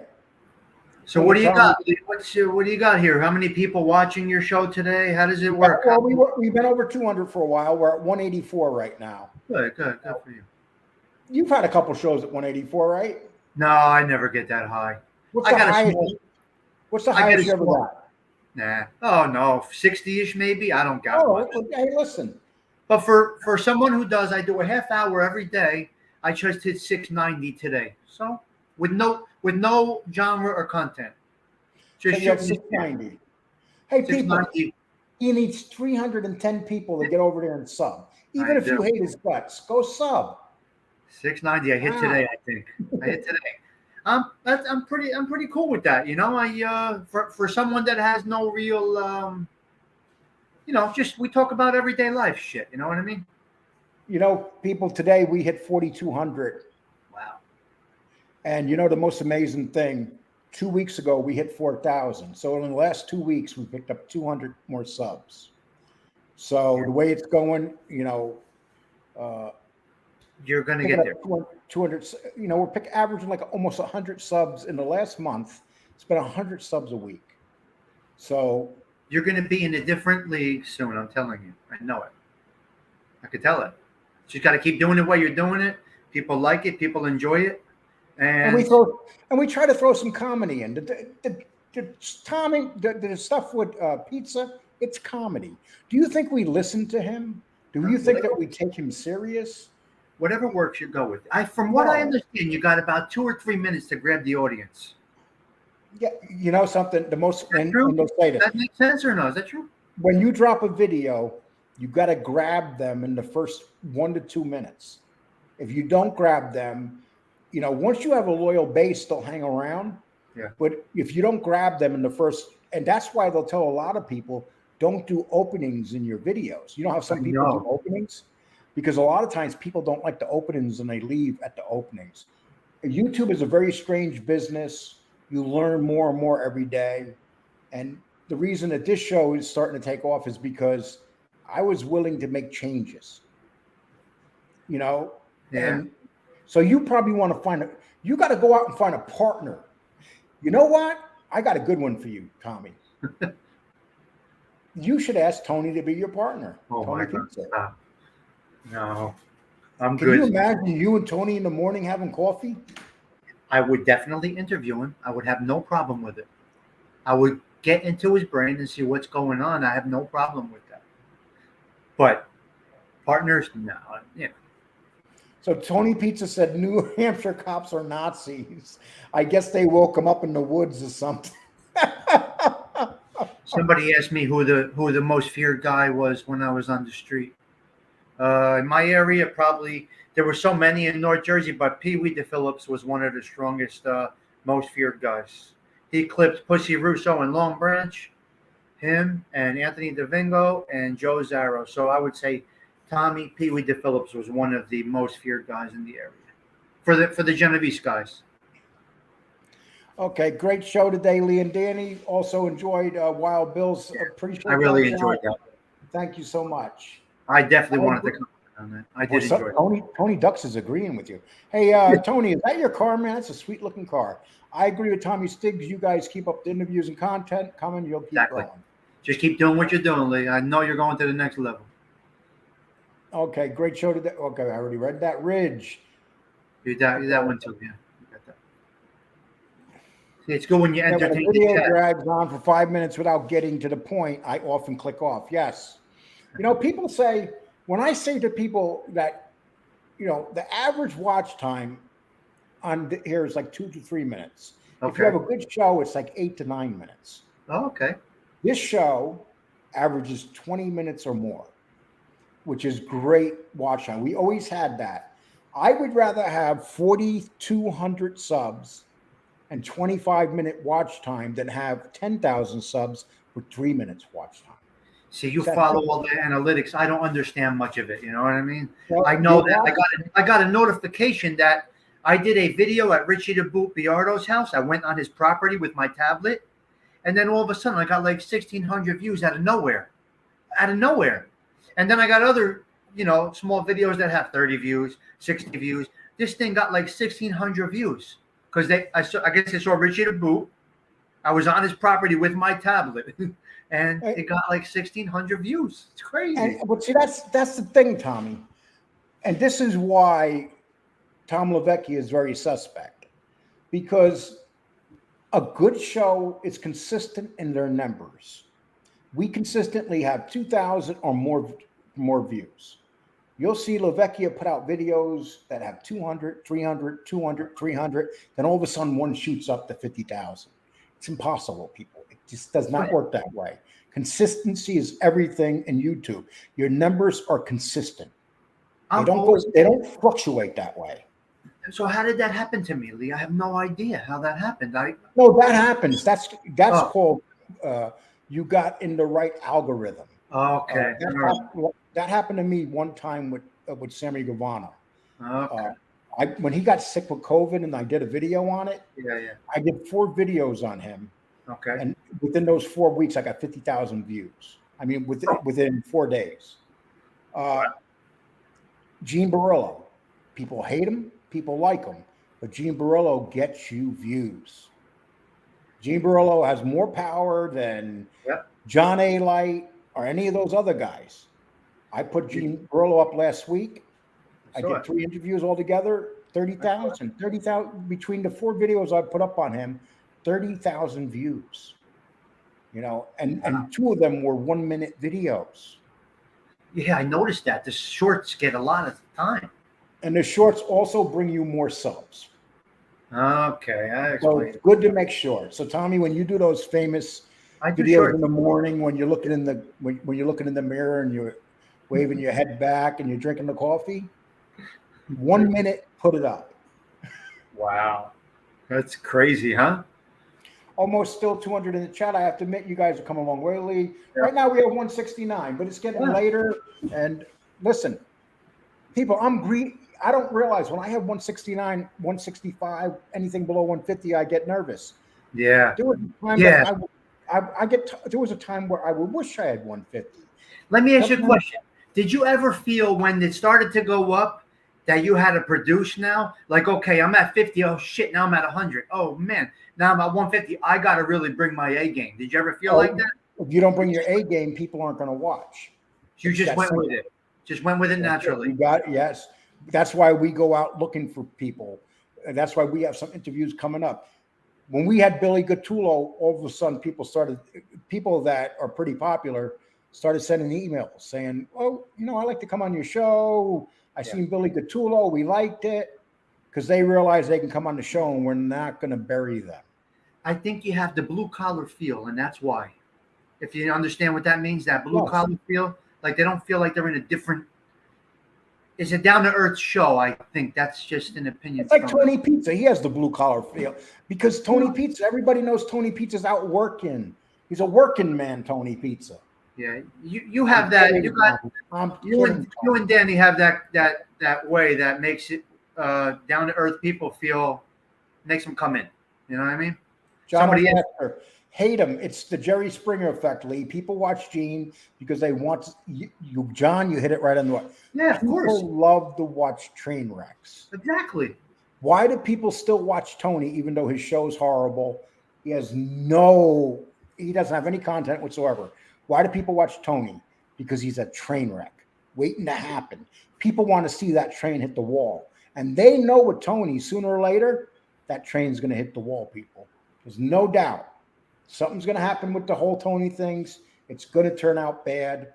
I hate to say that, but when you are a bum, he's not a hobo, because hobos work.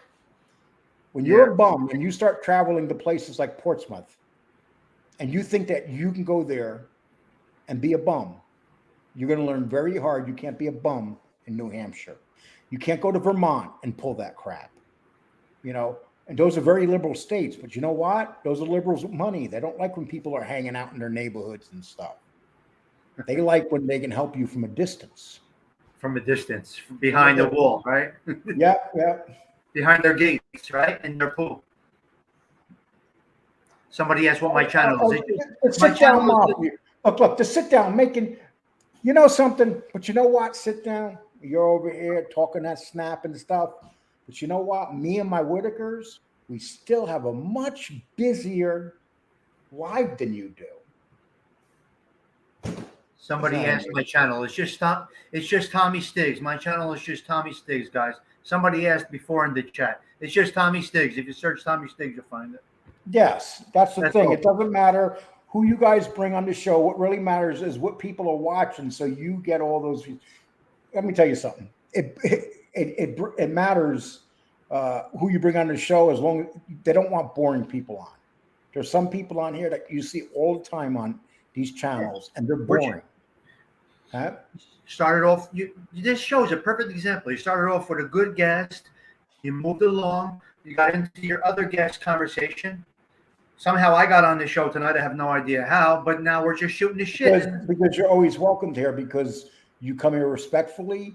Yeah. You're not boring, Tommy. You basically deliver your message and you leave. That's what you do. Yeah. I mean, you can't ask for better doing that. And you stick with your show. Yeah. It's like you're not expecting these huge numbers. No, I'm not. But then it might happen. It may happen. Yeah. So I say slow and steady, and however it goes, it goes. I never thought I would get past 500. Now I'm approaching 7 without a topic. In 4 days from now, it'll be 1 year to the day that I interviewed Jimmy Calandra. And wow. Jimmy Calandra and I, we've had our issues, but let me tell you something. When I interviewed Jimmy Calandra, the show, I gained a bunch of subs. And then the following week, Jimmy and I had issues, and I lost a bunch of subs. You learn so much as you're doing this. But the fact of the matter is that Jimmy did come on my show on July 3rd of last year and did help it get off the ground. So I got to always be appreciative toward him for that. And that's that, Yeah. And I don't really care what people think about me saying that, but it's the truth.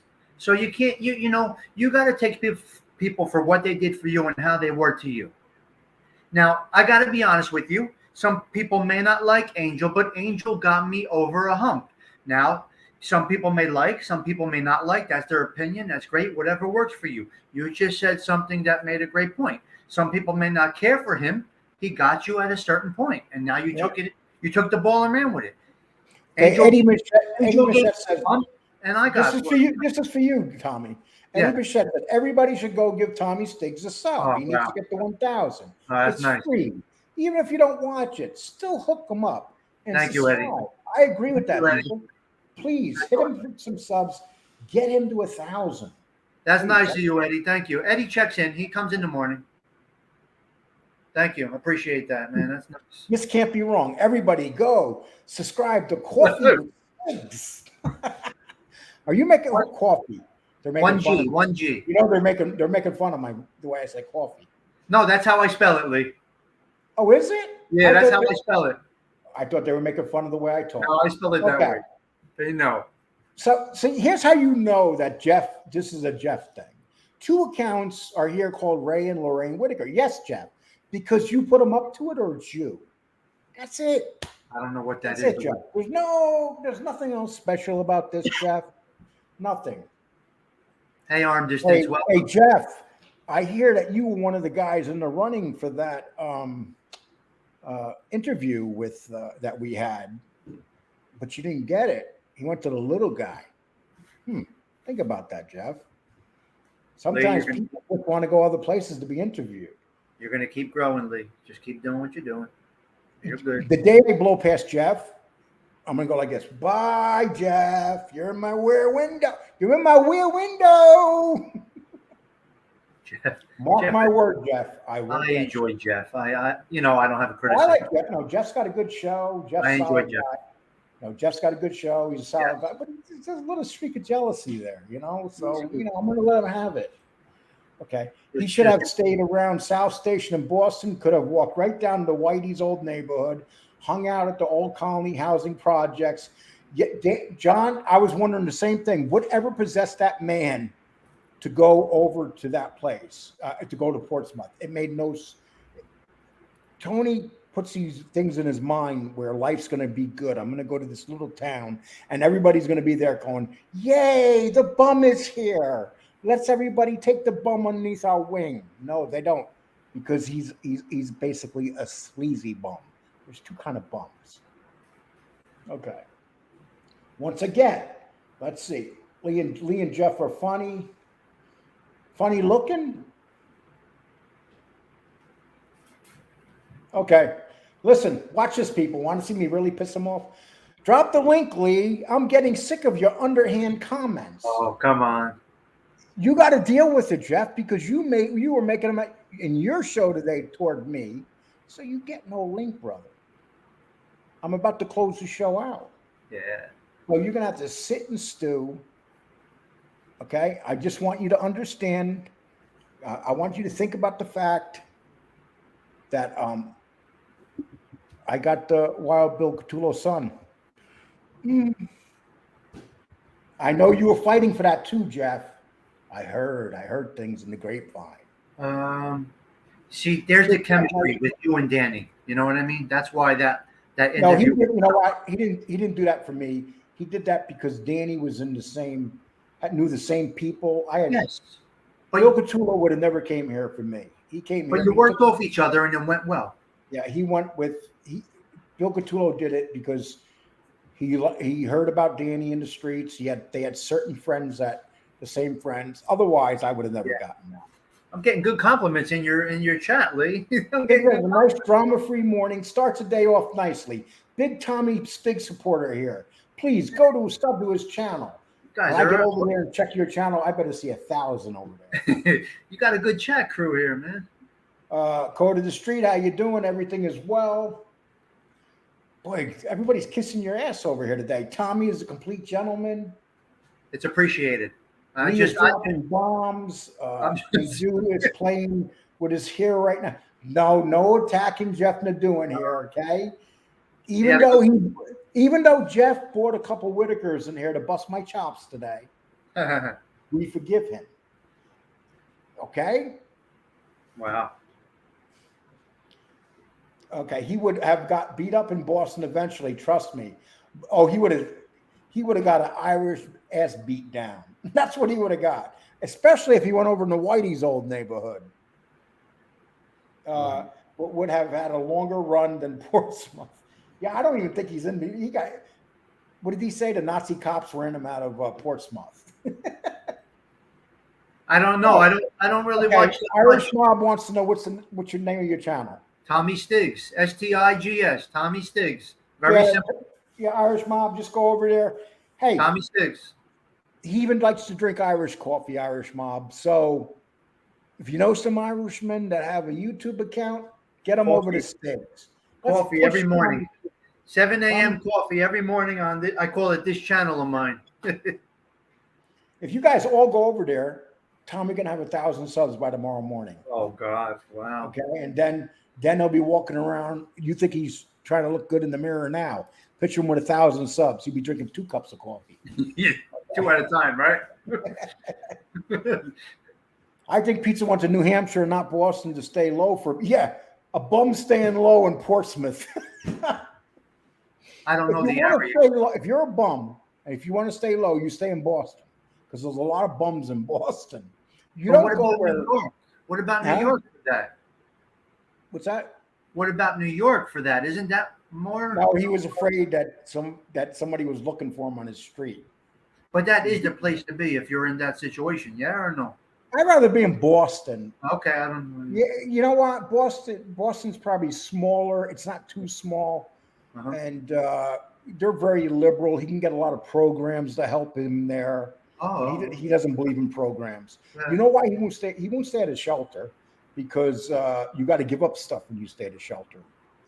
He probably doesn't. He doesn't like to follow rules. His ass belongs in a shelter. I just cracked 700, Tony Ducks. That's nice.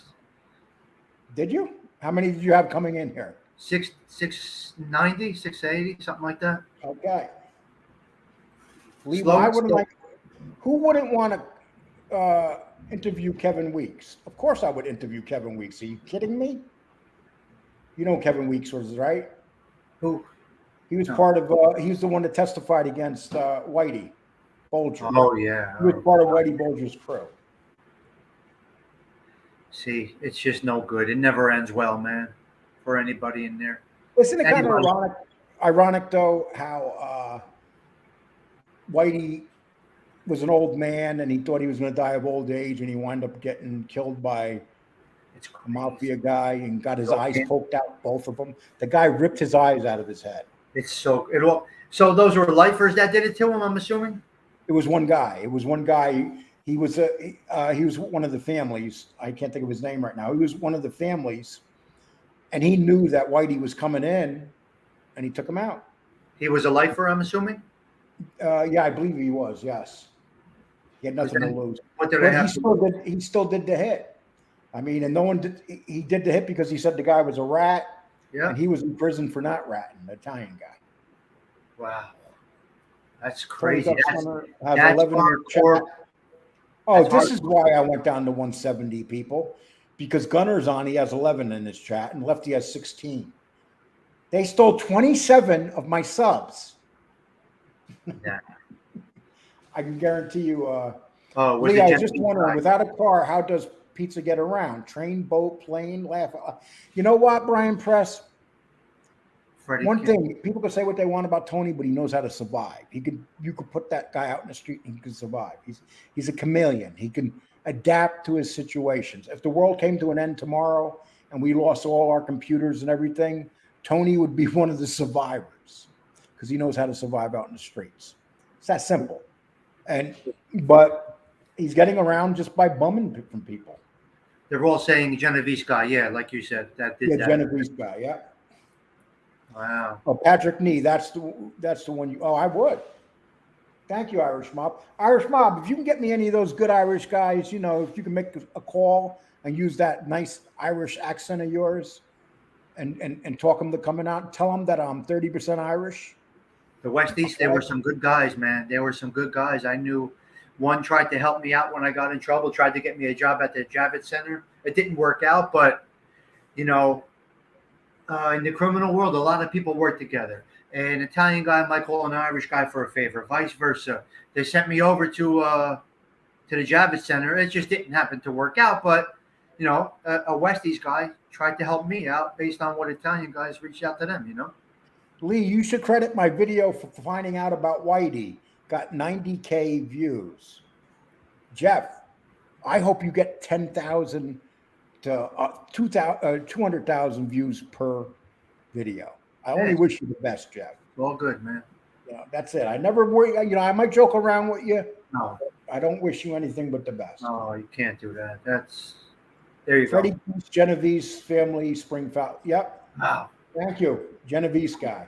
a lifer pulled that off. That's pretty honorable, I would say, in that world. You know what I mean? You know what they said, though? They said that the guards there let him pull it off. Yeah. Because Whitey had a lot of enemies by the time he left there. He hurt a lot of innocent. Whitey killed innocent people. He killed innocent women, choked them to death. He was a very evil man. Listen, and even inside the corrections officers, they don't like rats either.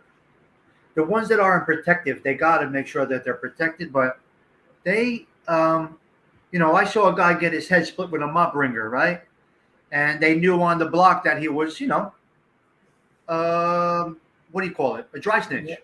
Lee, if you talk, if you Right talk to wise guys from Boston, they will tell you that Whitey was a killer and a gangster. But yeah, he definitely was under control. But you know what? Yeah. He also set him up. Remember the big bust that happened there? That was Whitey. Whitey set him up with the FBI. He was a dry. So, He was a dry snitch for all those years. well, not a dry. He was snitching big time He was too. a straight up snitch. Yeah, he had his best friend was an FBI agent. The FBI agent went to prison too. Wow. I mean, that's it. Fascinating story. Wow. Yeah, so they're going to let that go a little bit. That's excessive to let the guy get clipped. I mean, I've seen them where they let him get, beat up a little bit. If somebody's bad, somebody went bad, But it's something to see, man. When you're in there, you see a lot of different things in there. Timmy Whitaker. Let me on. I'm tired of the dude trying to distance himself from the family. That's great. Okay, see, we like comedy in here. I'm going to go 9 more minutes, people. Yeah. Lee, I have to say your show's been great. Danny Trio was a great addition, and guests like Stiggs are primo, baby. Thank you, Eddie. That's why we like him to jump up. Because what Tommy, you're going to get a clean-cut looking guy wearing a muscle shirt that actually has muscles.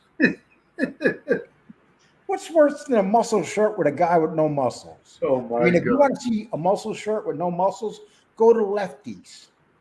Oh, Yeah, Lefty has those T-shirts on, no muscles. Did you see the video that FBS put on Lefty? I didn't see it. Oh my God, it was Lefty nodding out. I know because you go on Lefty's channel too, Tommy. No, I don't really. You don't? No, I don't go There's on any. nothing there. There's nothing in that show. I can't understand anybody that would go to Lefty's show. There's nothing there. All they do is it's a bunch of trolls, and they're telling Lefty how great he is as he's ODing.